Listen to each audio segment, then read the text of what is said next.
Greetings, everyone. Welcome to Music is a Journey. I'm Peter. Today I am tackling the AC/DC tag created by George G's Room of Rock. I've got a few tags that actually came in before this one, but I'm taking my time working on them, and I want to do something that is just quick, fun, and easy to do.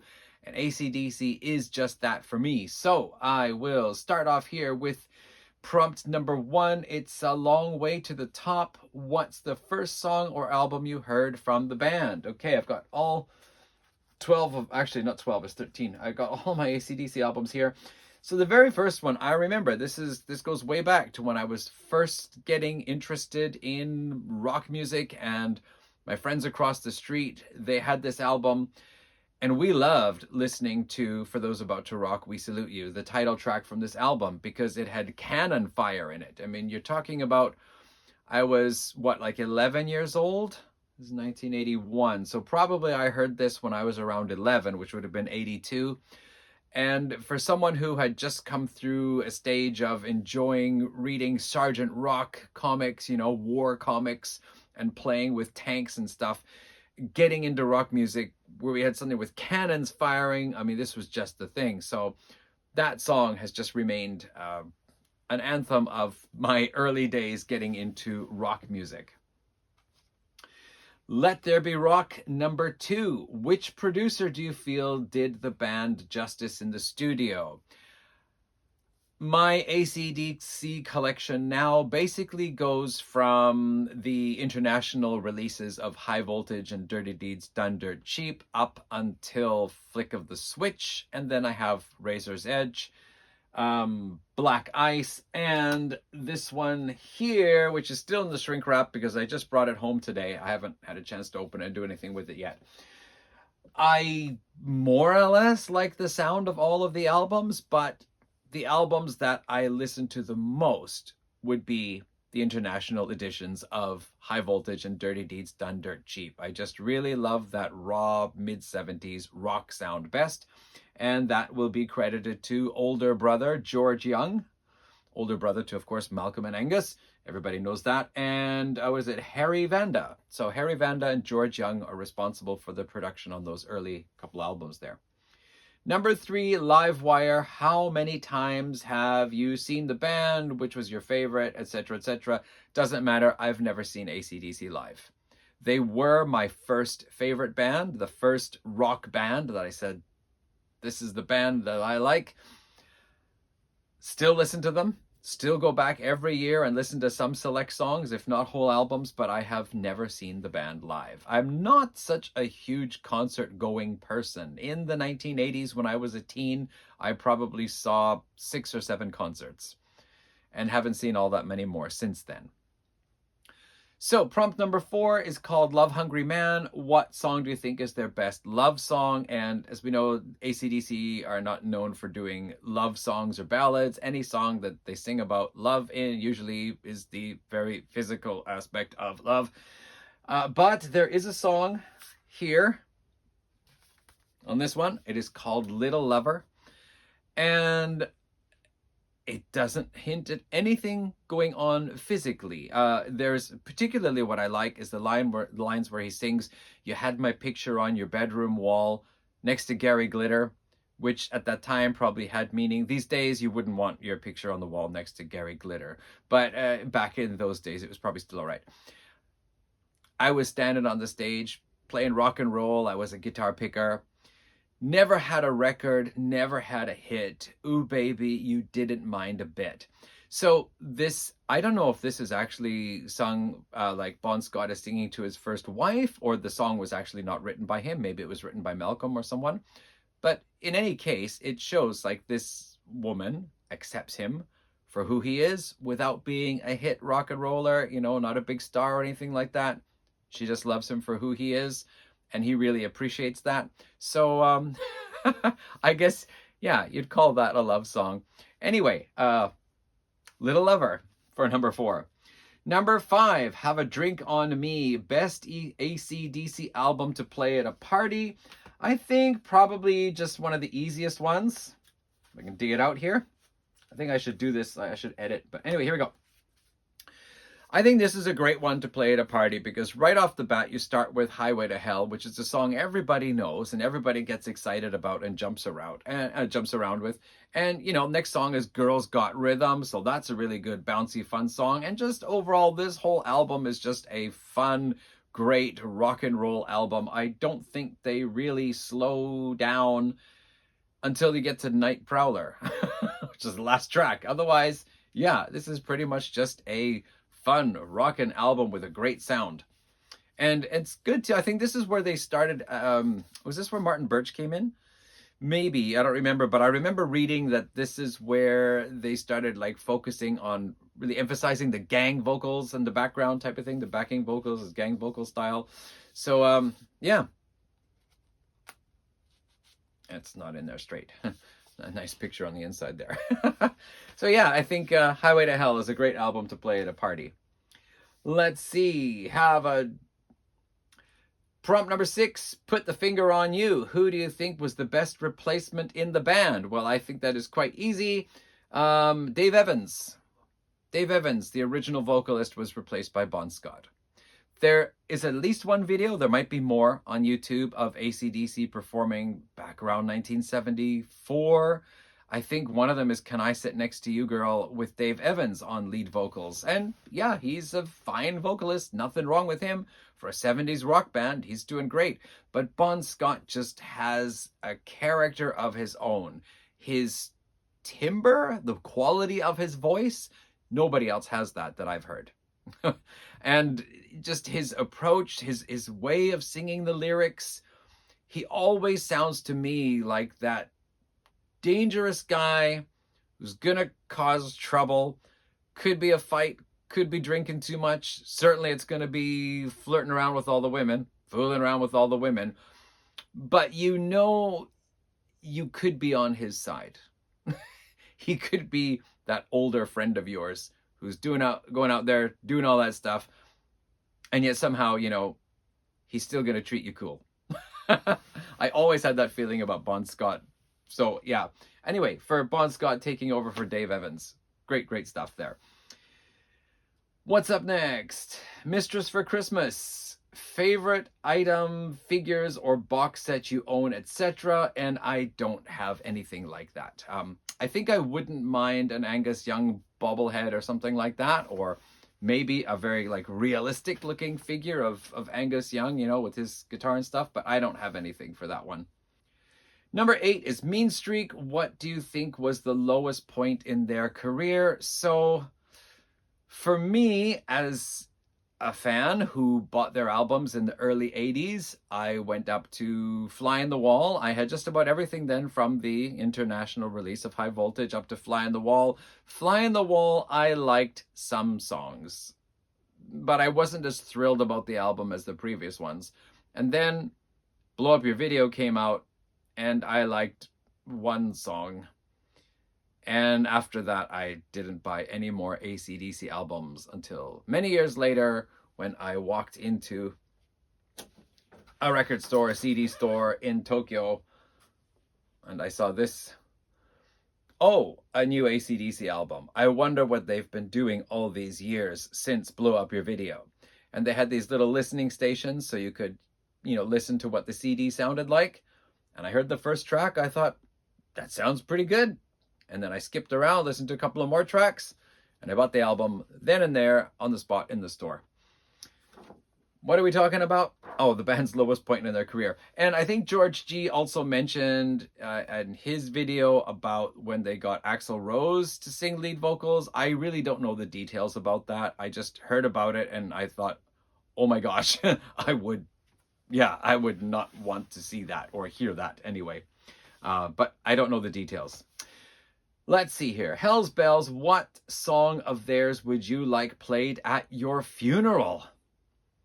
That's a tough one. I'm tempted to say Ride On. Just because it is one of AC/DC's most beautiful slower tracks. Not Highway to Hell, and not Hell's Bells.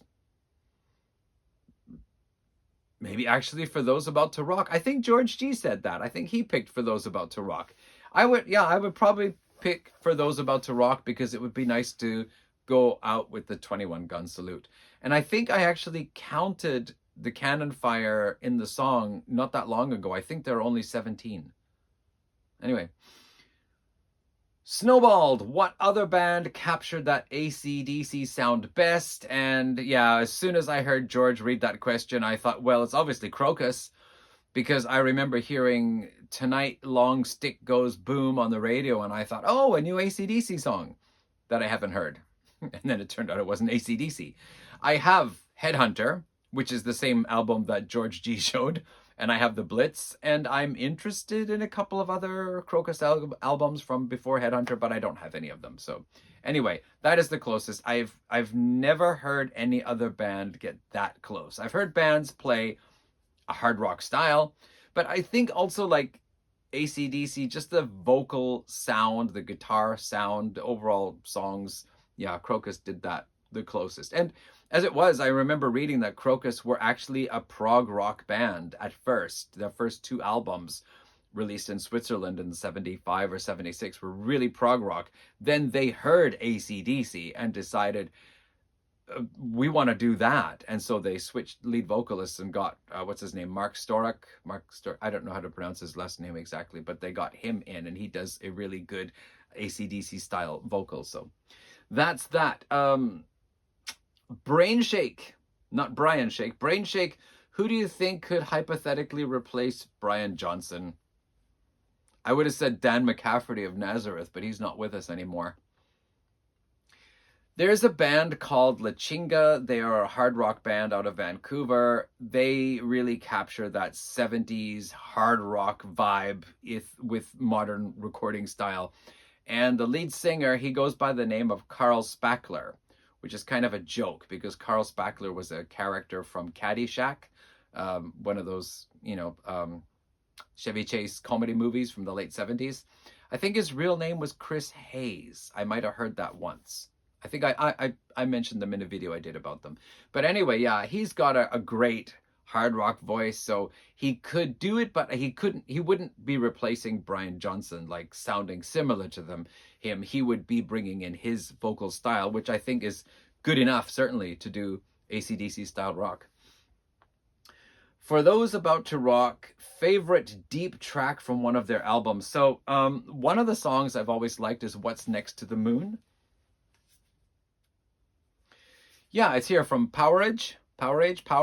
What's Next to the Moon. Yeah, I really like that one. That's one of those ones. I don't know. Does TNT count, or is that too obvious? Actually, I always like Can I Sit Next to You, Girl. I thought that was an interesting one. I don't typically like songs where the song title is repeated in the chorus over and over again, but the way they did it, I like it. Basically anything off the international edition of Livewire is cool. What else though? I think I also like Beatin' Around the Bush from Highway to Hell. That was a good one. Yeah, Love at First Feel from the international release of Dirty Deeds Done Dirt Cheap. I don't know, I think pretty much every album has got one song. I think like Razor's Edge, got that in here somewhere too. I'm making a mess of this stuff here. Razor's Edge, the title track is really unusual for an AC/DC song. I saw an interview with Malcolm Young where he said AC/DC are the last of the great rock and roll bands. Like he said, their style is really the rock and roll style, not your typical hard rock band. Malcolm knew what he was talking about. So the title track from Razor's Edge is actually pretty dark and serious. It's one of their more darker sounding songs. Usually AC/DC are more rock and roll. So I don't know. Yeah, there's stuff from every album. But yeah, let's say What's Next to the Moon was my first pick. COD, this is number 13. Do you feel AC/DC put out the same album all the time, and should they just put out just one more studio album? I really don't care what any band does if they want to put out one more album or they want to put out 5 more albums. If I'm interested, I'll buy it, and if not, I don't need to buy it. As I said, I did not buy anything of AC/DC after Blow Up Your Video, which I don't have on the CD now, and I don't have Fly on the Wall on CD now. I did buy this one only because I've heard a few people say this is actually a really good album. Better than Rock or Bust. And I think it was Trevor at Flat Round and Spun Probably Craig at Spirit of Vinyl. I'm pretty sure Chris Prophy would have said good things about this. I think I just saw a few people saying this is really a great album in recent months, so I bought it. So anyway, to answer the question, I it's not the same album every time, but there's not a heck of a lot of variety. They stick to what they do. I think the first 5 albums with Bon Scott show the band growing and evolving naturally, because bands do that when they're young. And of course, with Brian Johnson, they enter the 80s. So we get a new singer, we get some great albums, and then we find the band trying to find their place in the 80s, where, as I said, they started kind of, getting a bit lost. And after that, I don't know, maybe they did put out very similar sounding albums. Anyway, whatever AC/DC album I get from Fly on the Wall onwards, I'm pretty sure I know what it's going to sound like. So it's close to the same album, but whatever. Some are obviously better than others. Number 14, Rock and Roll Damnation. Where do you think the band ranks among all rock bands? I think if we're talking about just straightforward rock bands, my impression is that AC/DC would be up there, with the likes of Kiss being very close behind, as far as, a legacy band with that everybody recognizes. And then Aerosmith a little bit behind that. I think Aerosmith have actually had more platinum albums or sold more albums or something. But I feel like Kiss and AC/DC are just really close up there, because they're both bands that are very easy for young boys to get into. You can be like 10, 11, 12 years old, and it's easy to get into either AC/DC or Kiss. Aerosmith, I think, is not going to grab you in the same way until you're maybe a couple of years older. So in that way, I see AC/DC and Kiss as being both similar, also both starting around the same time. And yeah, other rock bands, though, like Led Zeppelin, there's just way too much happening in the music. There's way too much variety. I don't think you can put those two together. They don't fit. Black Sabbath, just way too heavy. And then other bands, like Pink Floyd or whatever. It's another ballpark altogether. So I would say that AC/DC and Kiss you could put almost side to side, and then just depending on your preference, who is the one that's up a little bit higher. I'm not a huge Kiss fan. I have 3 albums. I'm thinking about getting 2 or 3 more. AC/DC, I've got 13 now of their albums, and I might get 1 more, maybe. All right, where are we here? Last one, number 15, 2's up. What's your favorite album from the Bon Scott era and Brian Johnson era? Very simple. Again, international edition. This is just one of my favorite albums of all time. If I had to pick 10 Desert Island picks, this would easily be one of the first ones to go on the stack, to go in. It's my second AC/DC album I ever got, after For Those About to Rock, but I just really love the way this album sounds, the guitar sounds, the things like the, what is it, TNT and Live Wire and the Jack, and just, I think pretty much every track on here, I like it. So yeah, I love this album.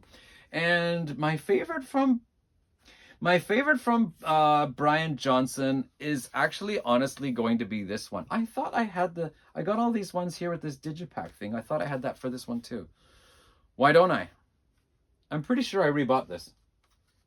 Not in a... Well, whatever. It doesn't matter. Just because this is my first AC/DC album. In fact, the funny thing is, I was noticing when I was thinking about the Iron Maiden tag, that often my 2 favorite albums from a band are the first 2 that I bought. Like Iron Maiden, it's Number of the Beast and the debut album. Judas Priest, it's Screaming for Vengeance and Sin After Sin. Those are the first 2 albums I bought by those bands, and those are my favorites. This was the first one I got of AC/DC. This was the second one. And I think these 2 remain my favorites. I know other people put Back in Black over this one, but I think this one has just been with me the longest. Being the first rock cassette I ever had of a band. I did have a compilation prior to that, but yeah. So there we go. That's it. I'm going to just ramble aimlessly. So that's it. I've done George G's Room of Rock AC/DC tag in my own way. Maybe I should get some kind of Angus Young figure or something, huh? Might be cool. Anyway, that's it. Next up, Prog tag, Iron Maiden tag. Not really sure which one's going to come first. But thank you so much for watching this one, everyone. Thank you to George for putting this one together here. Really glad to see the AC/DC tag. They are still a band that is very close to my heart, even if I sometimes go for a couple of years without listening to much of their stuff. Actually, High Voltage always gets a play at least once a year. Anyway, thanks everyone. Catch you in another tag video sometime soon. Bye.